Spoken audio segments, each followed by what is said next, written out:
power belonged to me because God gave it to me. So yeah.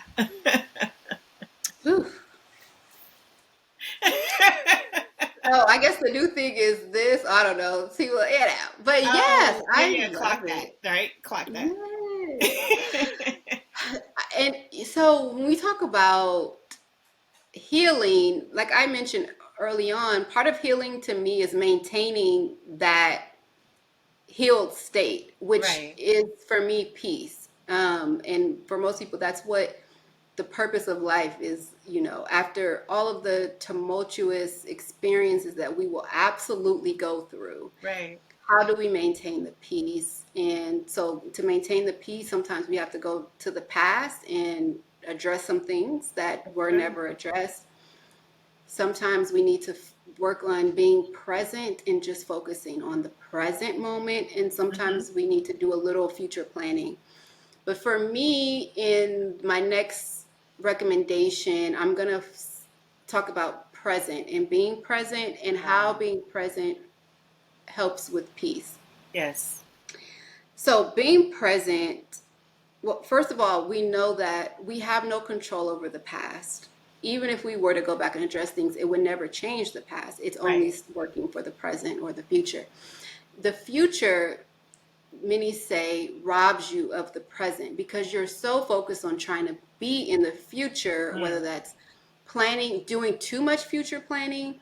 That's also where anxiety comes in, where Mm-hmm. where we are always trying to predict what's going to happen, script conversations, trying to get things set up just right so that we feel the least amount of pain and Mm-hmm. resistance.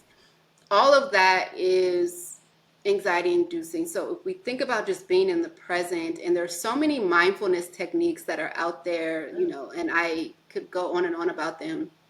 But one that's not heavily discussed that I use, and I don't know if I heard it somewhere or if I just made it up in my mind, but it's activating the senses. Mm-hmm. So we talked about colors, and so those are the visual things. But if I really want to be in like a peaceful moment, and we all kind of do this in our own way, Mm-hmm. I will activate all of my senses. So smell, I'll light Yes. a candle or light an incense or Mm-hmm. even spray. I could be out and about. I'm like, up, put on my little perfume that I really like, smell it. Like I'm just creating the aura around me. I remember being at your house and you got your oils out. So that activating their sense of smell, Yes. sight, having really beautiful things or whatever appeals to you. Some people sight and appealing to them is minimalism. For me, Yes. it's colors. So having colors, sound, having that could be like the sound bowl, that could be the rainforest, that could be soothing music, hip hop music, whatever it is for you, but add that into the Yes. equation. Yes. And then taste and smell. Did I do all of them? You did. Sight. Okay. So activating all of your senses at one time, relaxing into that, closing your eyes, feeling, oh, touch, feeling. I like things that feel good. So like this velvet chair, like sitting here, I might be working on something and then I'm like rubbing the chair. Not literally like on the chair, but like I might just rub it or rub my leg, but the touch activates something. That's why that's some people's love language. But getting all of the senses activated in the moment brings you into the present, and it helps to keep you into the It's present true. moment. So that is what strategy of mine. It's true, and I love that.